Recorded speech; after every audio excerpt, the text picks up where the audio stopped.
Direct second year diploma पॉलिटेक्निकचा CAP राऊंडचा जो रिझल्ट होता, म्हणजे कॅप राऊंड 1चा जो रिझल्ट होता तो साईटवर उपलब्ध करून देण्यात येणार होता, परंतु अजूनपर्यंत साईटवर फक्त कॅप राऊंड लागणार अशा प्रकारची एक नोटिफिकेशन आपल्याला पब्लिश झालेली दिसत आहे, परंतु अजूनपर्यंत कॅप राऊंड उपलब्ध करून दिलेला नाही आहे। तर विद्यार्थ्यांनी घाबरून जाण्याचं कारण नाही आहे, कारण कॅप राऊंड लागल्यानंतर सुद्धा तुमच्याकडे 3 ते 4 दिवस जो वेळ देण्यात आलेला आहे की त्यानंतर तुम्ही प्रवेश घेऊ शकता।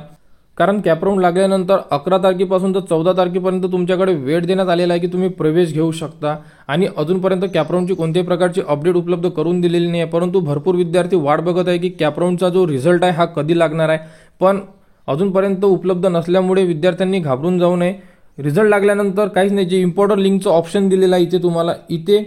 जसे आपण फायनल मेरिट लिस्ट किंवा प्रोव्हिजनल मेरिट लिस्ट चेक केलेली आहे त्याचप्रमाणे चेक प्रोव्हिजनल अलॉटमेंट अशा प्रकारे तुम्हाला ऑप्शन उपलब्ध करून देण्यात येणार आहे। अशा प्रकारे तुम्हाला ओपन करायचा आणि इथे तुम्हाला तुमचा जो आयडी आहे तो आयडी टाका, त्यानंतर जन्मतारीख टाकायची आणि इथे जर तुम्ही कंटिन्यू केलं तर तुम्हाला कोणतं कॉलेज अलॉट झालेलं असेल तर तुम्हाला त्याची पूर्ण इन्फॉर्मेशन साईटवर उपलब्ध करून देण्यात येणार आहे आणि जर अलॉट झालेलं नसेल तर तिथे ते सुद्धा सांगण्यात येणार आहे की तुम्हाला कोणतेही कॉलेज अलॉट झालेले नाही आहे। तर अशा प्रकारे तुम्ही चेक सुद्धा करू शकता, त्यामुळे थोडा वेट करा, आज अलॉटमेंट लागायला पाहिजे